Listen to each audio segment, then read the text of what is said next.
Well, hello there, and welcome back to episode 5 of my 1.14 Minecraft Let's Play.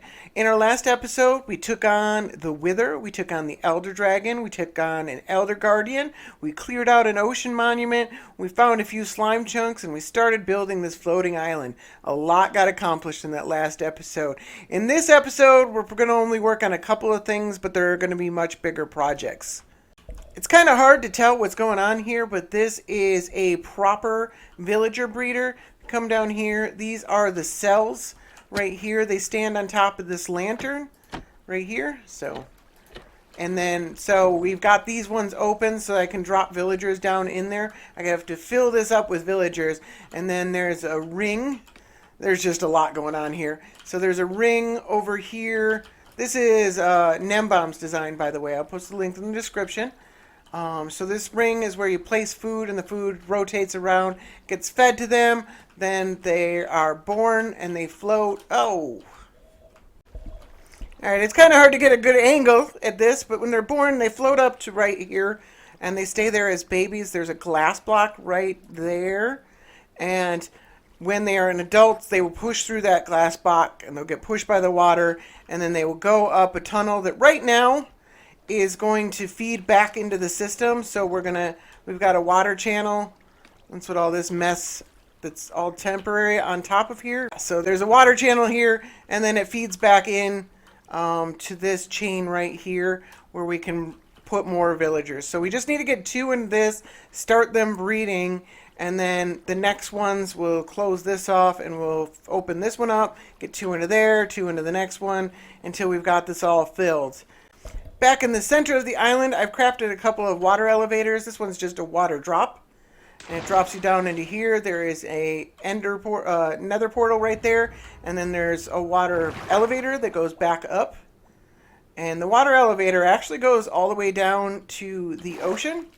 So if I fall off the island, which is probably going to happen a lot, I imagine. So there's this part right here down at the ocean surface that it allows me to get back up.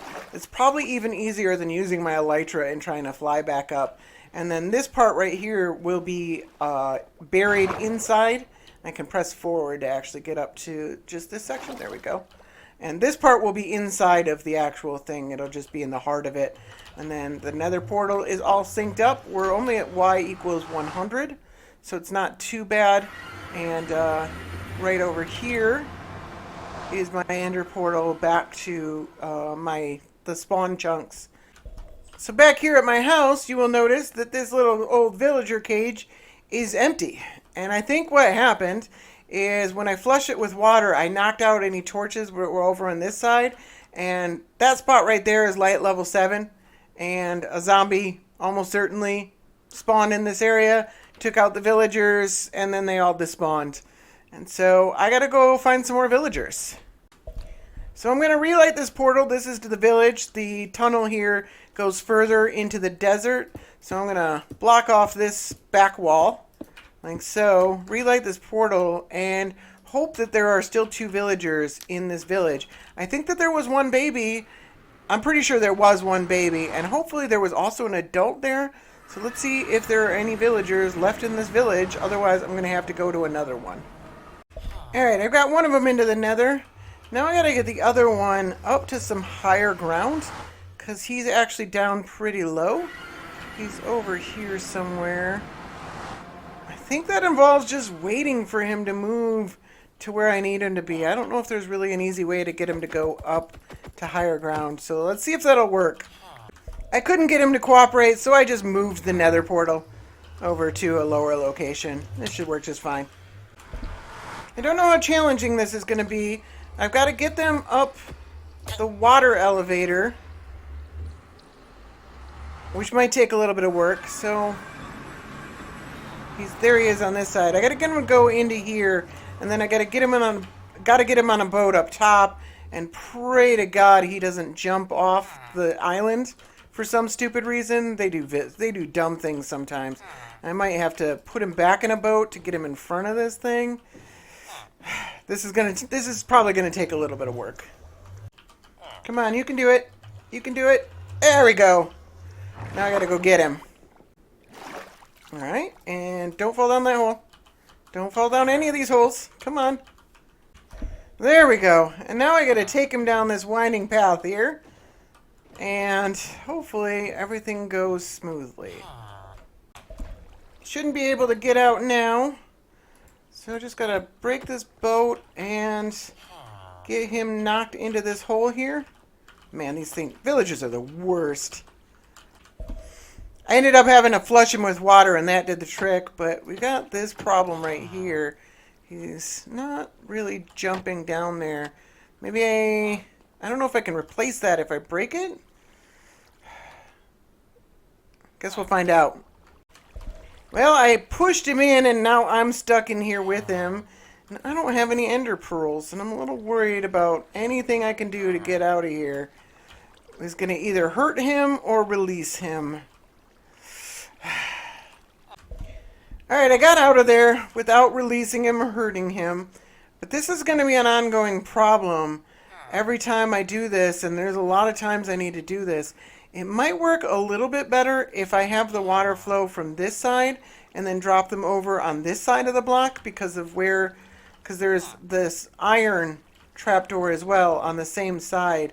So I think it's worth trying. I switched around the water pattern, so now it's coming this way and dropping them off there. Hopefully that does the trick. Let's try with the next villager. Here goes nothing.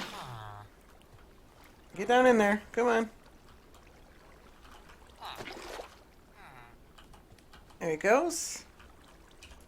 Hopefully he falls into the thing normally.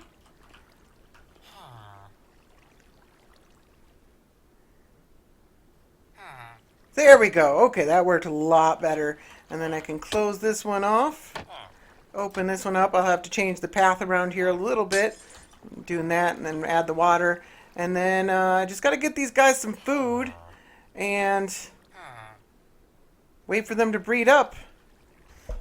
I came up with this. It's a relatively simple design. Most of the old versions of these kind of bone meal, wheat, carrot farms, etc., they used light updates to cause the crop to break, and that just doesn't work anymore. The crops just don't break when there's not enough light for them. They just stay there. So those old farms didn't work. So this version uses the piston moving back and forth, and it's a real simple design. This is just a comparator clock, so the comparator's on subtract mode, and it points back into itself, so it's a really fast clock. And then everything goes up. There's the piston right here that's being powered by this, and then all these dispensers. And then you have to time it just right. See, like right now, it's not actually, there it goes. Now you can see there's a difference. It's actually growing the crops in time. This probably isn't, the best design ever. Obviously, I could make it more compact and move this. I kind of wanted to just leave the comparator clock where it was, so it's really easy to replicate if somebody, I wouldn't have to do like a tutorial or something like that. And you can move it around or whatever, make everything a little bit smaller. But there's probably better designs. This is just a good start, and it's pretty darn fast. I mean, look at it go. I had like 12 in my inventory, and I've already got over 2 stacks. It's a pretty fast design. Looks like we got ourselves 2 babies already, so that's great because it means it's counting this as a village, which is always a concern. I don't think these guys will have any more babies until these 2, or at least once one of them grows up.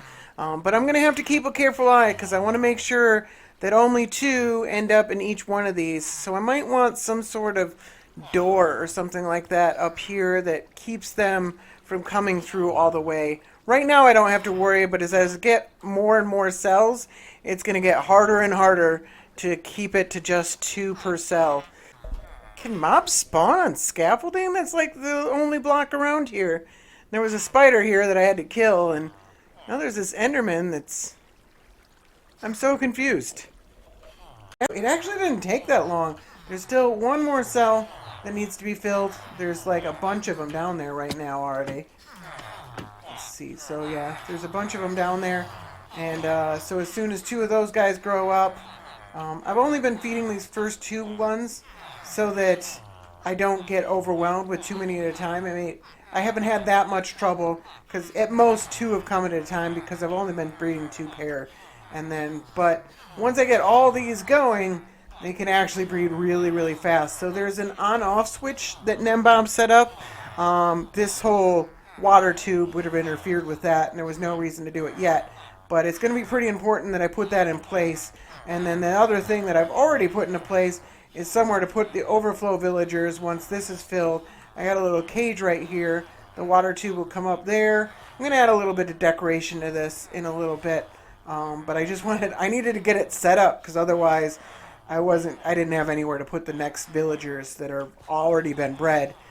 So this is at the ground level. So this is what I'm going to see. It's just going to be like a villager cage. And then there's a dispenser there that'll spit out water. Bring them into the corner, and then I'll come up with some sort of, minecart dispenser that spits out a minecart and then sends them off on their way into my trading center. Will be the first thing and the primary thing I need this villager breeder for. So here's the core concept I want to employ here. I've got this cage full of villagers. There's no water or anything like that. There's a dispenser there that's got a water bucket in it. And so my villager picker system is going to be probably further away than this, but this is a good example. So I'd push this button to get a new villager. It sits the water up. The timing's almost perfect. The villager, a minecart gets sent up, catches a villager. Villager comes down this way, and then the water goes away. See that again? Everything works just about perfect. I need a bunch of concrete for this next build, so I threw together this machine. This is designed by Cubfan. I just needed something that'll spit out. I got all these stacks of concrete powder. I need something that's going to spit it out to me continuously, so I don't have to switch every time I empty out a stack. So this is a very cool design, and you just, come on, please. There we go. And you just hold the two buttons down, and it just does everything. It collects most of it, spits out more to me. And very cool. So this should help me. It's still going to take a few minutes to get all this red concrete going, but it's a great help. Two of these guys have desynced from their beds, apparently. I'm not sure what happens. It's been a while. I left glass underneath these beds, very much on purpose, just in case this happens again. So now, hopefully he picks that bed. And then yep, there he goes. And then I got to go over to the other side and do the same thing to this guy. Let's wait for this zombie to go by. This will probably start kicking out a golem. Yep, but this guy hasn't slept yet. So as soon as I get there, I want him to not be in front of this bed. So I can put glass there so he doesn't escape. There we go. And I'm kind of on the wrong side. All right, there. I got both of them sleeping. There's two golems that just popped up. There they go. They're sleeping. They're sleeping. I do not know why that happened. It's actually been working properly for quite some time. So I'm not sure what happened here. This villager trading center that I am building right now is a design by Logical Geek Boy. It is a very cool design. It keeps a zombie behind the villagers so they can drop the villagers down. They'll get turned into a zombie villager. Then you can turn them back, and then the trades will be a lot cheaper. And it just keeps the zombie on hand at all times so that you can do that on command. I've made quite a few changes to it, mostly aesthetically. He had some cool white concrete going on. I like that style. I added quite a bit of red to it and just kind of touched it up a bit. I also made the modules a little bit longer and put two modules facing each other. Hopefully I have enough trading centers. If not, I can always build up or down, which I may very well do in the future. And then once I finished the villager trading center, I had to build my rail design. And it's a little different than what Logical Geek Boy had. It took me a couple tries because I built it too high the first time, but it ended up working out in the end. I've got the villager trading center all set up. I've got my first villager here. It has mending. It's not particularly cheap, but I can use the zombie down here to turn him and then turn him back, and then he will be a lot cheaper. The problem is I only have enough gold for one enchanted apple. I used all my gold on all these rails going throughout all of this, so I'm going to have to find more gold fairly quickly because I really want to get this mending going. I want to get mending on my elytras so that I can actually start using them a little bit. I've got an exterior wall that I got all designed up. I just want to get this going first, and then I can come back and I can add the exterior walls and everything like that. It's been quite a bit of time later, and I've got a few more new trading guys here. This guy is down to 1 on his mending. I've got Silk Touch over here. This guy's got efficiency 4. I had an efficiency 5 guy. Looting 3, protection 4, sharpness 5, and unbreaking 3. The only major one I'm missing right now is fortune 3. So I'll need to find that at some point in the future. But I had an efficiency 5 guy, but for some reason, which one of these guys actually needs a boost here? Looting 3. So for some reason, the zombies will completely ignore the villager, this zombie at least, and will chase after me instead. Which I have never seen this behavior before in my life. I don't think this is how it's supposed to happen. I've had villager trade centers in 1.10 and 1.12, and in both cases you'd have zombies sitting at the outside wall because they couldn't pathfind the villagers, and they would just ignore me.